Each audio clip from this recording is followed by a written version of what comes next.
What is up, my loves? It's your girl Diamond. I'm back with my own review of Heart and Hustle Houston. This is season 1, episode 2. Another great episode. I am really enjoying this show, and I'm becoming more invested every time. And it's only 2 episodes in, and I just cannot wait for more. So we start things off with Elena. More of her background of being a celebrity makeup artist. She's been in the game for 17 years. She has done heavy hitters. I saw Shawnee O'Neal. I saw Latoya Luckett. She's amazing. Back in 2015, her and her husband Josh decided to open her own makeup studio, but she decided to close it down. I didn't really hear the why, but then she explained the why. Because now she wants to open up a makeup lounge. Okay, this is something that she wants to run her way with her vision. She wants to rely on herself, not her husband, to make moves. And this is her becoming independent in her marriage because since she started a business with her husband, but things are not really good. So she wants to branch out and start doing things on her own, which I'm not mad about. Now, the space is gorgeous. It's enough parking, and this is what she's always wanted. And she says she's tired of having a coworker as her husband, okay? Because they have done everything together. Now, as far as for them being in a marriage and having a business, she thinks that these two do not mix as of right now. So let's separate that so we can become better partners in a separate setting, which I'm not mad at. So as much as them talking about being in a healthier marriage, she wants to be open and honest and tell him that she did reveal to the ladies that they have been sleeping in separate bedrooms. They've been married for 15 years, but she said the last 3 years of their marriage have not been good. It's been a bit shaky. So that's when she initiated them sleeping in separate rooms, and he went into the guest bedroom. And it's been about 2 months since this new transition because there are still some things that she's been experiencing in her marriage that she still has not been healing from. Okay, just off of the cryptic message that she's, sending, it sounds to me like there might have been multiple instances of infidelity. And you have been working on figuring it out. You've been working on moving forward. And I think this might have been the last straw. So instead of you saying, I'm done, I'm over it, you feel like let's just start from here and move on. So she wants to see growth. She wants to see improvement. Okay. And he's giving her compliments about how happy she's changing, how she wants to do things differently. But she wants to go back to it being about them, them going out on dates, they're being affectionate to one another. Don't let it be how it used to be when they were living in college. So he doesn't mind that she was talking to the ladies about what's going on in their marriage, giving their perspective, but making sure that they're continuing to do the work. And that's where you kind of irritated me when you now want to open the door for your husband to have an issue with Chloe. Because mentioning what's going on in their marriage, Chloe was talking about how she's a bad girl, she's a boss, she's gorgeous, while Elena is knowing that she's receiving a compliment from Chloe. It was all cool, but then it went left when Chloe mentions that Josh isn't fine. Either me saying that, okay, I'm appreciating you saying that I'm fine, but my husband is fine too. But Chloe said, girl, he's not fine. And like, how you feel about that? You think that's crazy that she said that? And Josh had the same exact statement that every man might have. Why would I care about a woman who is not married to me, who I don't have a family with, to care that I'm not handsome? Why would I care? And Elena, why would he care? He said that's fine, that's her opinion. And that's the whole thing about it, Elena. That's her opinion. Like, why would that bother you to the point where you held it in, you talked about it with the other girls, and now you're telling your husband? This shouldn't even be an issue that you're creating out of nowhere. I don't know why you're extra sensitive about that, because I want to know, if Chloe said your husband was fine, would you feel some type of way about it? I just want to know, because for you to get mad about this is not even that deep. But also with trying to work on one another, she's talking about couples counseling. He's not opposed to it, but he'll rather do individual therapy because he said he's not 100% being himself. She relayed the same sentiment. And as long as they're admitting their faults, admitting where they are having shortcomings, then they can move on to the right direction. And that's all. That's cool. I'm happy about that. Moving on. We got Nira. Nira was all over this episode, okay? So we're seeing her in her content creator mode, and it was a decision she decided to do in the last year because she's been doing electrical engineering and content for the last 15 years. And when she decided to quit her job to be a full-time content creator, this has been the year of that commitment. And when she was working as an engineer, she was always concerned about money, but at the end of the day, it's not all about money. It's all about living her life, being there for her family. And she loves that she is a married woman. She loves she's a mother, and she wants to live life and have fun. And there's a full house of people while they're getting ready to do family style content. I recognize a certain photographer that's doing her pictures. That is one of the family members or the husband of the family members off of Family Empire Houston. You know, he has his own photography business. I'm happy for him. I'm happy he's still working in other avenues and not just staying with the family. Shout out to him. And it's a full house with her, her three daughters, her husband, and her mom has been living with them. And she tells us that her mom and her husband do not see eye to eye one another. I wonder why. I need to understand why. So while we've seen her in full content creation, her husband's giving her props on how to handle the day to day, getting all the deals, calling everybody, getting everything ready, doing amazing. While being a mom, being a businesswoman, you are doing amazing. She gets a little emotional because this is something she doesn't hear a lot, you know, because while she's trying to handle everything, wear a lot of hats, she's only human, okay? She can't appear to be having it all. She can't appear to be perfect. She'll break down. And she is talking about how she is still learning how to be a wife. She is still learning how to be a mother, and nobody's marriage is perfect. Happy that Rhaenyra is being honest about that. So seeing how busy she's been, she also wants to spend more time with Norman, and they want to spend more time with one another because they're trying to figure it out, you know? And she wants to be intentional with her and Norman spending time with one another because they've been married for a long time and there have been gaps. So we're trying to figure out a way to spend more time while doing full content. Even though she is at home, she is still juggling everything. Norman ended up going back to work. I don't know what kind of work. And he's working more hours, so their schedules are always conflicting. And once she discovered what was going on with Elena and her husband, she said, I don't want us to be reaching that part of our relationship where we're not in the same space with one another. So we need to figure out the problems that we have now and work through them so they won't come back and surprise us later. Okay, Munira, I hope that you are really being honest about having these conversations and you're not trying to cover up what it is you don't want to talk about. But in anyway, I'm happy. So she wants to change their routine. Since they've been married for such a long time, they do the same thing over and over again. Going out, going to eat. She wants to change it up, switch it up, because she loves to eat, but I don't want that to be the only thing we do. And I love that, so we're moving on from there. We got Ro. Ro, she had her daughter when she was in her 20s. She loves her, and she's willing to give her daughter the best life she can give her, and she wants her to be the better version of herself. And her daughter is so cute. Her name is Sophia. And while she's outside playing basketball, she's asking her daughter, how do you feel about living here? She said, it's nice, just don't pack up and move like you did the last time, because Ro is always looking to elevate her life, you know, look for better things. So if things do work, we're going to go forward. And she wants to transition from where she was, like being in the nightlife. She wants to maybe go into the restaurant industry. And we know from last week, she did put her 2 weeks notice at this club called Victory, but she hasn't left yet. Only because she values the care and the love of what Victory offers, and I do believe she has a close ties to the owner of Victory, but she doesn't want to be underappreciated. You know, she's been there through everything, but I don't want that to be my end all be all. I want more for me and my daughter, because right now she's at a place in her life where she's comfortable and she wants to spend more time with her daughter. She doesn't want to miss out on that, but I don't want to keep on working at a place that I'm not appreciated. So then we get into some drama at her daughter's school. So she said, what's up with the school? So apparently she's in some type of no contact agreement with some other girls where they can't talk to each other, they can't sit next to each other, they can't talk about each other on social media, all because of a boy. Two girls decided to put her name in a group chat saying they were going to beat her up. So obviously the principal came in, talked about this is where the arrangement is going to be. Are you for real right now? So girls are talking about each other in a group chat to beat up another girl over a little nappy-headed little boy. No ma'am. No. So I'm very happy that Ro is on top of talking to her daughter about this, because you ain't got to worry about that. You 12. Miss me. And she says, listen, you can be the nicest, sweetest person in the world, but somebody's going to find a way to talk about you in a negative way, and I want you to stay exactly who you are.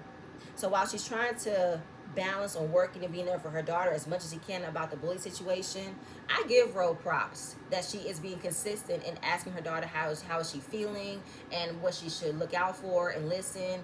I am all for that, you know what I'm saying? Because being a single mom is hard, and while she's doing everything, she never want to miss out on anything that her daughter has going on.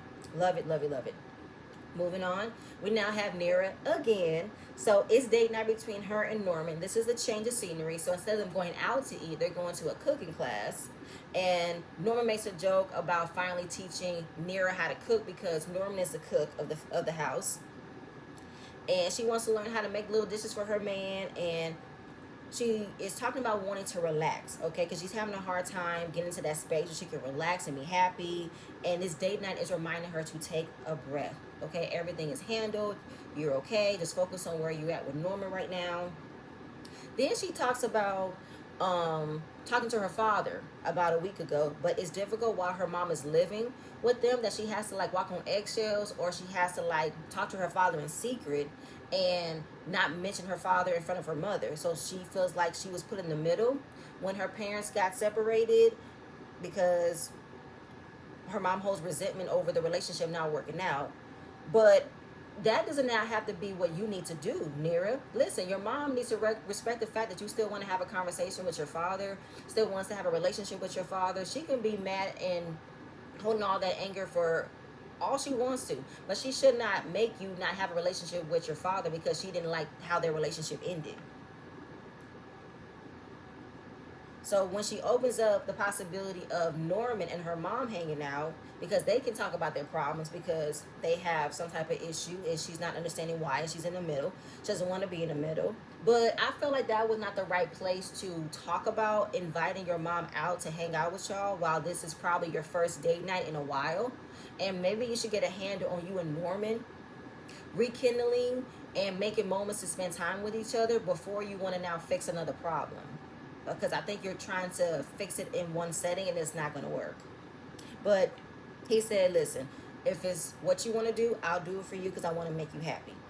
Excuse me. Fine, cool. I'm here for that. So we got Labrina. Labrina invited Ro, Nira, and herself out for a couple of cocktails, nice conversations just to get out. And Nira talks about she's been pushing the envelope for her and Norman to have more date night. So maybe we can double date. Ro was like, I'm super single, okay? Because she is actually at a space where she wants to fall in love, but she's never been in love before. And that's where her mind has always been. She never was one of those girls that was dreaming of being a wife, dreaming of being a mother, dreaming of all that type of stuff. No, her mindset was all about making money, being rich, you know what I'm saying, working for her, being independent. That's all she thought about. Now that she's pretty much reached those dreams, now she wants to open that door and have somebody to share that with. So Brina asked her what was the situation with Sophia's father. Was he somebody you was in love with? And I think that's probably why Ro is so hard and how she dates the way that she dates, because the man that she got involved with, he sounds like he was ghost off of Power. You know, she got pregnant by him, but he ended up getting indicted by the feds. They froze all his assets. So from somebody who came from being a millionaire to now barely having $500,000 to his name, he kind of went crazy. Or maybe the adjustment of how he had it that he doesn't have it anymore, her going through it with him, that must have been a crazy time. And she said she loved him and she never thought she was gonna get pregnant, because that's not what she set out to do, was to be a baby mama and all that and then some. And she didn't want to have that type of relationship. And realizing that she never went to therapy when it came down to this type of trauma, because she never thought anybody would understand how hard she is and about where she came from. But maybe she should speak to somebody about that. She's in a different space and she's ready to open up about her life. And she was thinking about going to the clinic and getting rid of Sophia. But something told her to get up and walk out that door, and having her daughter was the best thing she ever did. And happy that you're opening up about that time. And when she was pregnant, it was hard for her to do work because she was in bartending. So having to work late at night while carrying a baby was very, very difficult, but she stuck it out, gave her daughter the best life that she would continue to give.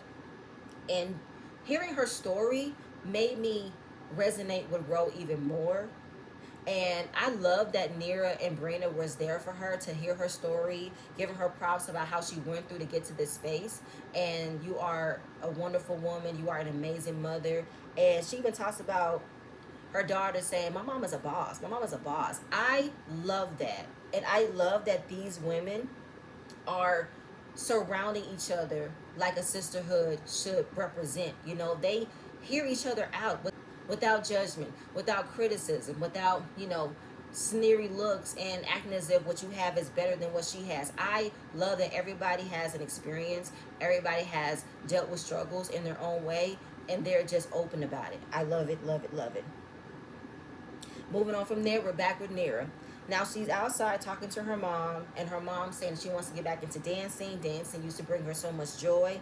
Her mom lived overseas, and then when her and her father didn't work out, she came to the States, learned how to live like a single mother. I think that Nira is the only child. So everything her mom did to give her a great life, that's where she got her inspiration from. And she appreciates everything that she did and how she is there for her children. So when I guess Nira was probably of age, she moved out of her mother's house and then moved to Texas. And some time has passed where I guess her and her mom never had great moments while she was growing up. But now she's living full time with her. They can create those memories, and her grandchildren can form a bond with their grandmother. So then she came up with the idea of all of them hanging out without the kids so they can communicate better. And her mom wanted to say it's different from where she grew up. We found out that her mom is from India. You can tell by the accent. And I believe it's coming from a cultural standpoint of why she's not trying to form a better relationship with Norman. And then she said, listen, he don't talk. He don't say much. Nira said, you and him are more alike than you think. You don't talk either. I just want us to be in a better space. But I'm just a little confused about what exactly is the issue. Like, and I feel like, Nira, if you want your relationship with your mom to be in a good space, I don't think she should be living with you. And I don't think that you should put the responsibility on your husband to mend the fences of what it is that is the problem. I think that that could be something to happen later down the line, but not at the same time you and Norman are trying to get into a good space. I think that Nira is putting too much on her plate to try to fix everything. And this is where I feel like while Nira is being honest and open about what she's trying to figure out and deal with, I just think that she is trying to come up with a way to still present herself to be perfect. I don't know. It's like you're honest, you're vulnerable, I'm appreciating, but I still feel like you're not completely expressing exactly what it is, what's going on between you and Norman, or as far as what is the actual reason with you and your mother. That's how I feel, and that's how I'm looking at it. Because everything is wrapped up in a cute little bow, but I want to know what's inside. And I do believe that Nira has been vulnerable. She's talked about her struggles, but it's just still all wrapped up neatly. That's how I look at it, but I'm going to move on.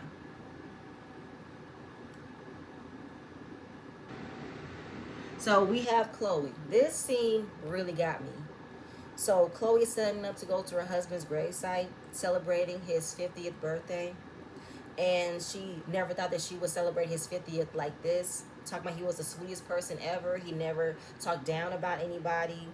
And when he passed away, it was at the peak of her career. And she was trying to get back to that creative space while raising her daughters by herself.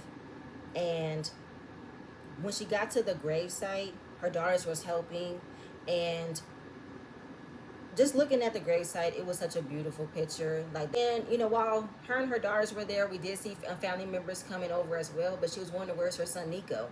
So when she called Nico, she asked him, "Is he coming?" And I don't know how the conversation started off, but he pretty much said, "Man, I can't do nothing." And she didn't want to get into it, so she said, "Okay, I'll talk to you later." Why would he not come? She's disappointed and she feels disrespected, and I am too. Like, what is wrong with you? Why are you punishing your mom over the fact that she's dating a younger man when this has nothing to do with that? This was somebody who spent a good chunk in your life, probably being a father figure. You know what I'm saying? But you're being disrespectful to your mother by not coming. Why? Like, I gave Nico the benefit of the doubt last week when he wasn't in the space to talk about why she's dating a younger man. But still, that's your mother's life, not yours. You can't control who she can and cannot date. I feel like maybe he's still trying to use that role of him being the man of the house, but he needs to talk about it. But what you're not going to do is give your mom the silent treatment while you're probably living in her house and she's paying the bills, and you think you can treat her like this. That's not going to work for me. Now I have to go back to my notes from the first review and say, listen, kick his ass out if he wants to act like that. That's where my mind was, and that's what I wrote in my notes. So when all of the family members came, the history of them being together for 7 years, and this was her person. She never wanted to leave his side. Their daughters talk about how much they miss him, what they miss about him, how he gave good hugs, and how they miss his cooking, and that was the hardest part of her grief journey. It's the fact that her husband won't be able to be here to watch his daughters grow up, and is struggling for her to deal with the fact she has to raise these two beautiful girls all by herself. And my hat's out to Chloe. I was crying in this scene, because recently I just lost my grandfather as well. His funeral was back in May, and that was hard as well for me to deal with. And that is just something that I just won't believe I'll ever be able to handle. And I don't know, maybe considering the fact that he passed away back in 2021, it's probably like a couple of years since he's been gone. And I think that Chloe probably deals with grief all throughout the year, especially certain moments when she's looking at her daughters, who probably resembles her husband. Like, I know she's going through it. I can definitely tell she is. But my heart's out to Chloe, and prayers and wishes for her. Okay, moving on from that, we are back with Nira. She's on a FaceTime with Labrina to talk about going to the rodeo so they can have some fun. And the one thing Labrina won me over was when she said, when you come to the rodeo, expect to get fat. Okay, there's fried Oreos, funnel cakes, fried Twinkies, anything you can imagine. I'm like, sold. When can I go? Okay. Now, all the ladies are in their country finest. Ro has never been to the rodeo before. This is her first time going.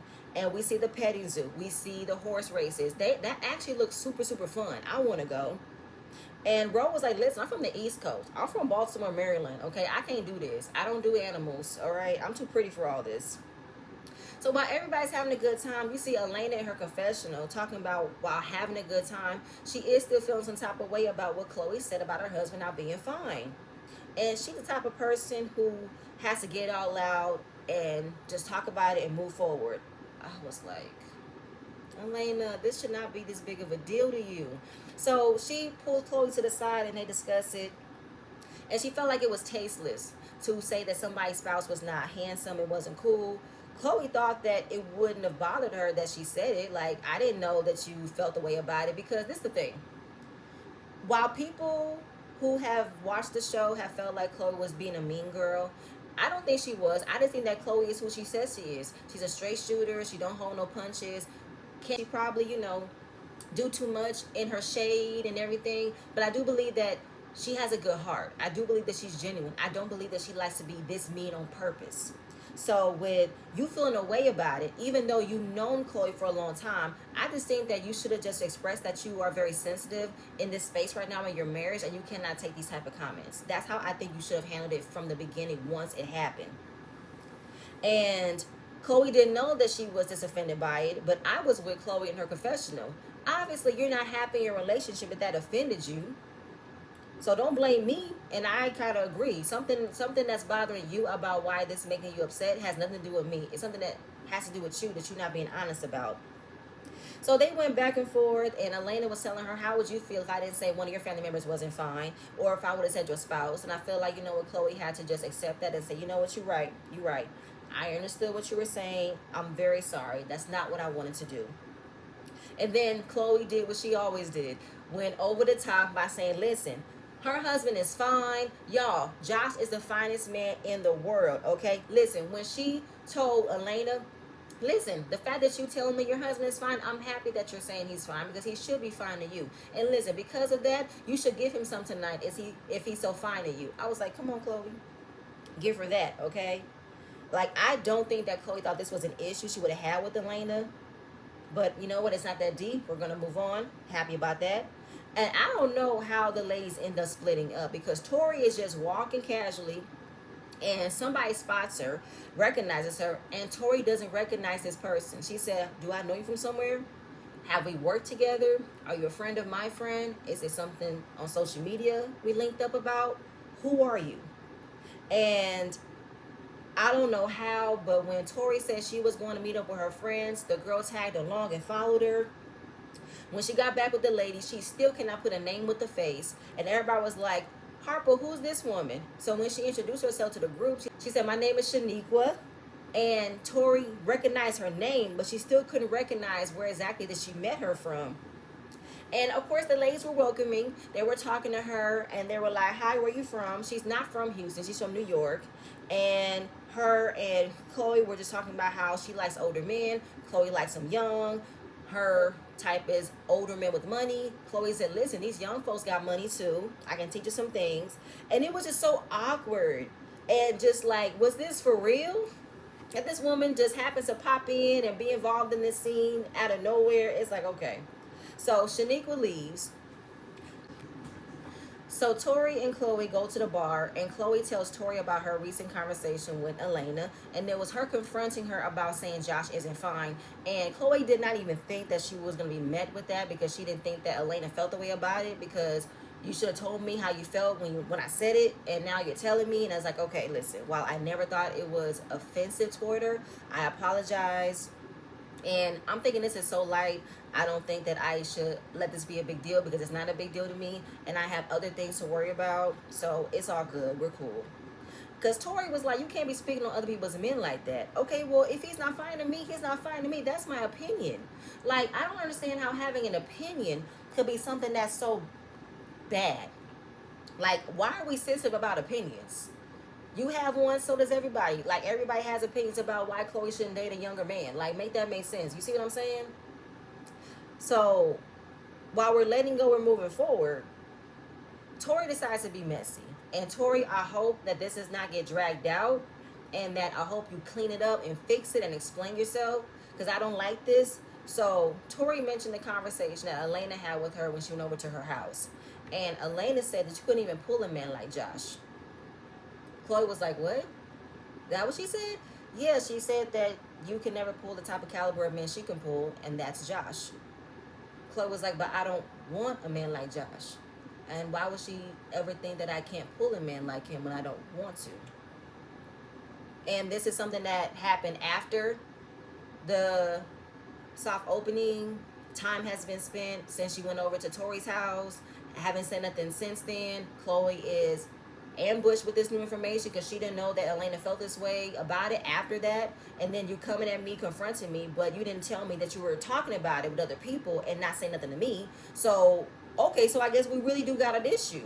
And I thought we were moving forward. I thought we were letting it go, but I guess I got to put on my boxing gloves. Okay, so here it is, game on. And, oh God, Elena, this would have been handled as you told Chloe 101 after she said it, so that way it wouldn't have been this big of a deal. But are you trying to drag it out? And I'm not liking the painting of Chloe being the mean girl, because I don't think she's being the mean girl. I just think that y'all can handle her being upfront, her being blunt. And Tori, you being messy by bringing this up. Oh, I just hope that it gets talked about for one final time this upcoming Saturday, and we don't talk about it no more. I don't want this to be a dragged out issue, because it's not an issue. This is so freaking tiny. You know what I'm saying? But again, another great episode, y'all. Again, I'm loving the show. But please stay tuned for my next video, and I'll see you guys later. Bye.